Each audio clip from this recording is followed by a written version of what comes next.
Assalamualaikum warahmatullahi wabarakatuh. Apa kabar semuanya? Apa kabar korang ya dari Indonesia, dari Malaysia? Apa kabar semuanya dan dari seluruh dunia? Apa kabar kalian semuanya? Semoga selalu dalam lindungan Allah Subhanahu wa taala, diberikan rezeki yang banyak dan barokah, dan satu lagi diberi kemudahan untuk bisa melunasi hutang-hutangnya bagi yang berhutang ya. Kita doakan amin ya rabbal alamin.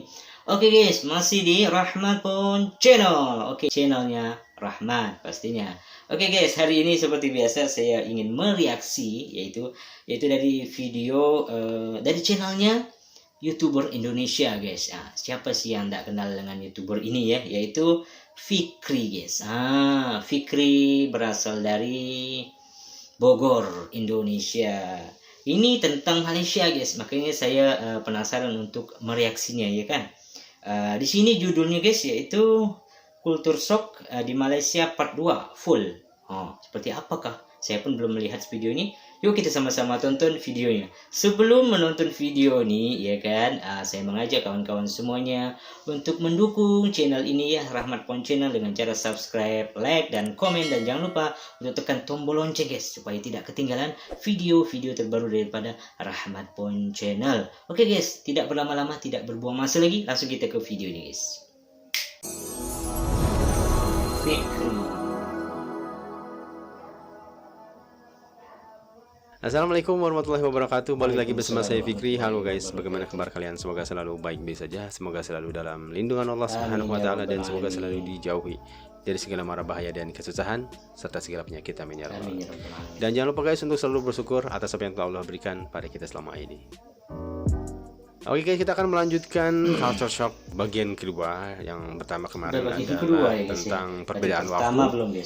Yang kedua ini ada sesuatu yang mungkin pernah kalian dengar juga ya di YouTube, dan saya juga pernah dengar di YouTube, pernah lihat beberapa video tentang masalah ini, yaitu tentang tidak ada klakson.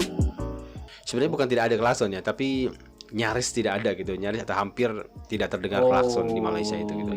Nah, tadinya saya berpikir guys, apakah di setiap mobil atau kereta di Malaysia ini tidak ada klaksonnya gitu, nggak ada klaksonnya, atau mungkin mereka hanya tidak terbiasa saja menggunakan klakson gitu. Sampai akhirnya saya memiliki kesimpulan bahwa mereka hanya tidak terbiasa guys. Mungkin di sana itu memakai klakson itu dianggap tidak sopan mungkin ya. Saya nggak tahu juga guys, saya nggak tahu. Tapi mungkin pada situasi tertentu klakson itu dipakai juga ya, seperti misalkan untuk memanggil orang, atau ketika ada orang yang kenal, tin, hai gitu, seperti itu. Mungkin ada beberapa situasi mungkin yang dipakai juga. Tapi selama saya di Malaysia, memang bunyi klakson ini bisa dihitung oleh jari gitu guys, karena memang saking jarangnya ya, hampir. Kenapa ya guys ya? Saya baru tahu nih guys, baru ini saya mengetahui dari Bang Fikri ini, karena beliau datang ke Malaysia kemarin kan.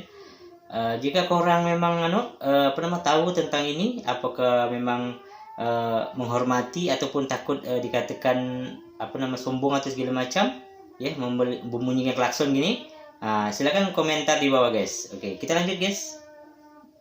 Tidak pernah didengar gitu. Sebenarnya ada baik dan buruknya juga ya tentang hal ini. Baiknya mungkin kita ketika ada di pinggir jalan itu kita nggak kagetan, nggak jantungan. Betul, ini betul. Kalian bayang sendiri guys, kalau lori itu, kalau truk kan klaksonnya kayak itu membuat jantung itu kaget gitu kan, seperti itu. Dan mungkin dari penjelasan Bang Fikri ini benar juga sih ya, bisa jadi karena penggunaan klakson ini memang benar-benar dipakai memang di saat memang membutuhkan ataupun emergensi lah, seperti itu ya kan. Kalau di Indonesia, di Pontianak ini yang saya pernah alami ya, saya pernah ketahui ya, kadang orang itu mudah menggunakan klakson guys. Seperti itu. Jadi sedikit-dikit mungkin motor itu agak ke tengah jalannya, jadi mobil ini langsung teret klakson gitu kan. Seperti itu. Kita nggak tahu juga sih apakah di Malaysia ini memang saking menghormatinya seperti itu, supaya tidak orang kaget atau gimana. Silakanlah komentar di bawah guys. Jika memang korang tahu lah tentang ini, dan pasti tahu lah ya kalau memang orang Malaysia kan, silakan komentar di bawah guys. Oke, lanjut guys. Itu baiknya, banyak baiknya juga gitu. Tapi ada sisi buruknya juga. Dan ini pernah saya alami ketika saya berada di Berjaya Hotel di hari kedua atau di hari pertama saya lupa. Saya waktu itu sedang mencari barang di KK Mart. Ketika saya ingin nyebrang jalan, pada saat itu memang jalanan agak sepi. Saya ingin menyeberang karena tidak ada mobil kan. Saya nyebrang dengan santai jalan. Tapi saya mendengar dari sebelah kiri itu ada suara mobil yang laju sangat ngebut gitu guys. Nah, ketika saya melihat itu, saya langsung mempercepat lari saya gitu guys, untuk langsung menyeberang jalan. Nah, saya berpikir guys, ini orang kenapa nggak tekan klaksonnya gitu kan? Kalau saya pribadi guys ya, kalau saya berkendara mobil, saya setiap ada belokan atau mungkin ada yang mau nyebrang, itu saya selalu tekan klakson. Agar memberitahu orang itu sini ada mobil nih, jangan mau nyebrang gitu. Saya justru lebih sering pakai klakson, pakai mobil motor tuh pakai klakson di jalan raya, di jalan desa. Ketika ada anak-anak di pinggir, walaupun di pinggir di pinggir itu sedang bermain, saya selalu tekan klakson, tin tin tin tin, memberitahu sini ada mobil, sini ada motor, jangan nyebrang, jangan apa, seperti itu. Betul. Kalau saya guys, kebalikannya pula ya kan. Kalau kata Bang Fikri ini, beliau ini banyak menggunakan klakson ya kan. Betul, ada betulnya, karena untuk memberitahukan bahwa saya ini lewat gitu kan, supaya hati-hati orang yang menyeberang tadi. Tapi kalau saya pribadi sih, dikatakan jarang pakai klakson ya, karena merasa tidak enak seperti itu. Yang penting kecuali memang benar-benar membutuhkan, baru saya klakson. Mungkin begitu kali ya alasan orang Malaysia. Ya mungkin saya tidak tahu kan. Oke, lanjut guys. Selanjutnya adalah gagak guys, burung gagak ya. Di Malaysia ini saya agak kaget memang, tapi saya ngeh burung gagak ini setelah beberapa hari sih sebenarnya. Tidak hari pertama, hari kedua tuh enggak terlalu ngeh saya ada banyak gagak di Malaysia. Jadi pengalaman juga ya bagi yang belum pernah ke Malaysia. Di Melaka baru saya ngeh, ternyata gagak nih saya temui banyak juga gitu di Malaysia. Padahal kalau di Indonesia guys, itu kalau kita mendengar suara burung gagak itu diidentikan dengan ada orang yang meninggal. Pada saat itu ketika ada suara burung gagak gitu guys. Saya nggak habis pikir ini kalau di Malaysia berarti setiap saat saya harus bilang innalillahi ini gitu guys. Kalau di sana mungkin begitu ya guys ya, ya mungkin ya beda daerah seperti itu, beda misalnya kan di satu Indonesia ya kan. Kalau kayak Bang Fikri ini kan di Bogor ya, mungkin mitos seperti itu orang di sekitaran tuh kalau bunyi gagak berarti mungkin ada orang meninggal kan. Tapi kalau di Pontianak itu guys, khususnya di Pontianak, kalau yang saya tahu dan orang tua saya pun tahu dan orang-orang dekat saya tahu, itu kalau orang meninggal katanya burung bubut guys. Bubut guys. Yang contohnya bunyinya tuh but seperti itulah ya. Yang warnanya agak coklat, besar-besar burungnya, itu kalau bunyi itu kata orang meninggal. Ya padahal ya kalau kita tahu memang orang meninggal ini pasti kekuasaan Allah ya kan. Bukan tandanya dari burung segala macam ya. Allahu alam, yang saya tahu seperti itu. Kalau korang tahu silakan komentar di bawah. Kita lanjut guys. Aduh, ternyata memang di sana katanya burung itu salah satu hewan yang dilindungi ya. Ada undang-undangnya, tidak boleh diburu, dibunuh seenaknya, dipelihara, harus ada izinnya kalau dari pelihara. Bahkan saya sempat bilang gitu guys kepada Bang Dar itu, Bang Dar, ini Bang Dar pernah makan ini, kalau dimakan ini seperti apa rasanya burung gagak ini guys. Saya memang nggak tahu guys, burung gagak itu ternyata memang haram nggak boleh, karena kebiasaannya memang makan bangkai ternyata ya, makan burung ya, makan ini lagi gitu. Dan itu nggak boleh. Dan saya tanya gitu, Bang Dar, rasanya seperti apa ya Bang Dar ini burung gagak ini? Dan dia malah ketawa guys. Dia malah itu bagus Fik buat kamu bikin konten orang Indonesia di Malaysia makan burung gagak gitu. Itu mungkin akan meledak di Malaysia. Oh ini ya guys, tapi apa-apa pun mesti mulai dari angan-angan dulu. Angan-angan, cita-cita, usaha. Tapi tak tahu guys, aku emang haram ya? Kan haram, nggak dimakan orang. Nggak tahu haram apa enggak dimakan orang aja. Ada orang makan gagak. Kan burung dia. Iya burung, tapi nggak ada orang makan gagak, itu kan makan bangke. Makan bangke? Bukan semua burung dimakan. Bukan burung, makan bangke. Ya gagak mau makan juga. Dan ada yang bilang juga dari kalian bahwa memang gagak itu tadinya dibawa oleh orang-orang Inggris ya. Orang-orang Inggris dibawa ke Malaysia gitu, dan akhirnya karena mungkin di sana di Malaysia tidak dibunuh, tidak ditangkap, tidak dimakan juga, ya mungkin gagak di sana jadi banyak. Jadi di mana-mana guys, di Shah Alam saya dengar suara gagak, seperti itu. Terus di Melaka saya dengar suara gagak.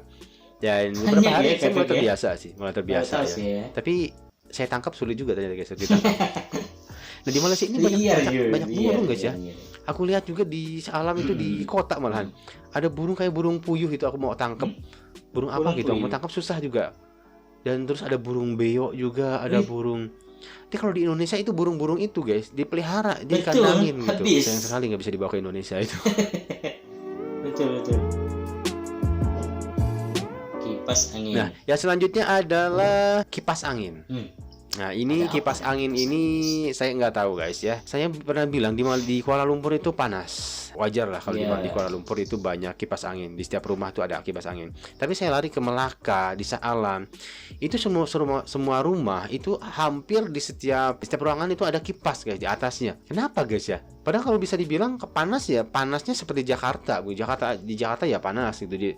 Tapi kalau ini kok di setiap negeri itu ada kipas anginnya di atasnya. Aircon juga ada guys, aircon ada, ditambah ada kipas lagi. Ini apakah memang alasannya karena panas atau karena apa? Saya nggak tahu guys ya. Mungkin kalian bisa kasih tahu ke saya. Apa mungkin karena panas atau mungkin karena ada faktor lain selain panas tadi. Tapi yang pasti di setiap ruangan itu baik hotel, rumah yang saya temui itu pasti ada kipas angin di atasnya. Di atas guys ya, bukan di bawah yang ditempel atau yang di stand itu enggak. Di atasnya ada kipas angin. Yang gini tuh guys ya. Betul. Colokan 3 pin. Lalu culture shock yang lain adalah 3 pin. Ada pin atau saklar atau plug yang ada di Malaysia itu dia menggunakan 3 pin. Jadi bukan 2 pin. Ini agak membuat saya ketar-ketir di hari pertama ketika saya mau mengedit video. Waduh, ini semua colokan ini kok 3 pin seperti ini gitu, nggak ada yang. Ini juga menjadi pelajaran guys, yang bagi yang saya khususnya kan, buat kawan-kawan juga yang belum pernah ke Malaysia, menjadi pelajaran juga nih. Kalau di Indonesia kan kebanyakan memang yang 2 pin kan, 2 colokan tuh. Kalau kita ke Malaysia berarti harus memang bawa yang 3 pin, ya kan, supaya kita tidak susah juga cari di sana lagi gitu kan. Lanjutlah guys. 2 pin gitu. Ada yang 2 pin tuh dipaksain gitu. Jadi dia harusnya kayak gini, jadi lebar kayak gini, jadi patah gitu guys. Dan ini cukup membuat saya kaget juga hari pertama. Juga. Itu kaget shock yang pertama yang saya temui gitu. KTP bisa bayar tol.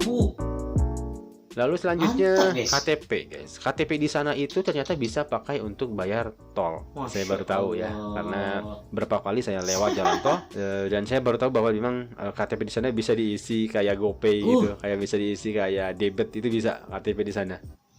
Ini yang menarik guys. Dari yang banyak tadi tuh, KTP bisa dijadikan kayak GoPay gitu kan, kayak bisa kita kayak ATM lah seperti itu, bisa kita isi dan bisa bayar tol pakai KTP. Ini wajib ditiru nih guys. Wajib diterapkan juga di Indonesia gitu kan.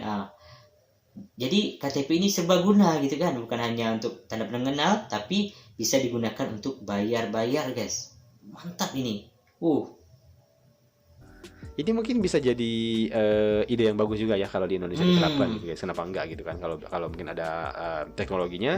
Sekarang kan di Indonesia juga udah ada chips kan. Nah, pakai kayak itu menurut saya ide yang bagus juga gitu. Mantap. Keren cok. Motor ngebut. Selanjutnya adalah motor guys, motor kencang. Ini di jalan di sana itu, di jalan tol itu kan ada satu jalur khusus di sebelah kiri untuk motor kan. Itu saya kaget setiap kali ada motor, itu motornya ngebut-ngebut guys. Ngebut-ngebutnya itu lebih parah dari di Indonesia. Karena mungkin kan jalannya lost gitu kan, nggak ada mobil, nggak ada motor, nggak ada motor yang macet. Itu motornya ngebut semua guys. Ngebut semua. Itu saya kaget banget di sana, ternyata pengendara motornya lebih barbar dari Indonesia guys. Lebih barbar di sana. Mungkin di Indonesia karena mungkin jalanan selalu padat gitu kan, selalu gimana, jadi nggak terlalu ngebut banget gitu. Nggak, maksudnya memang ada selalu ada gitu. Tapi Ini beda karena ini di jalan tol dan ini dan ngebutnya nggak 1-2 orang gitu kan. Semua motor lewat sana itu ngebut semua.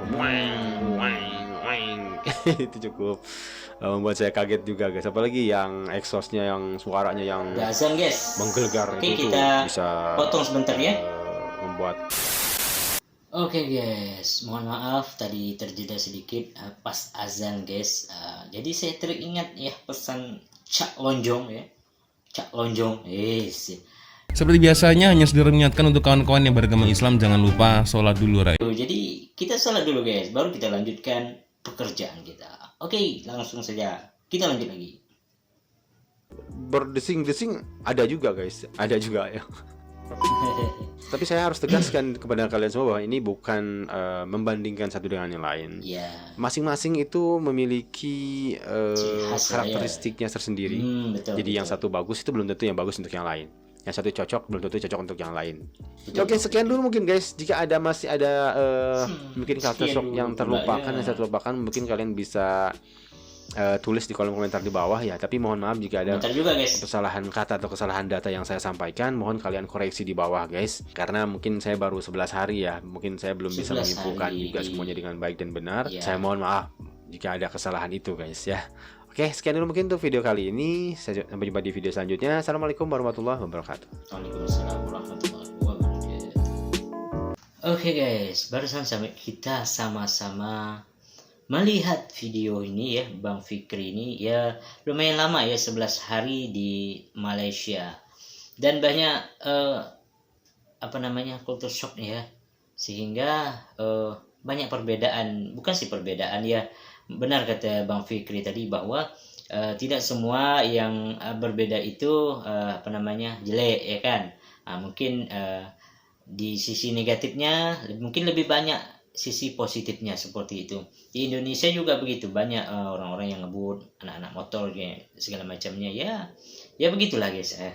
Oke, mungkin itu dulu lah video dari saya, reaksi dari saya. Bertemu lagi di video reaksi saya seru-seru lagi. Dan sebelum akhiri video ini, saya mengajak kawan-kawan semuanya untuk mendukung channel ini ya dengan cara subscribe, like, dan komen ya guys.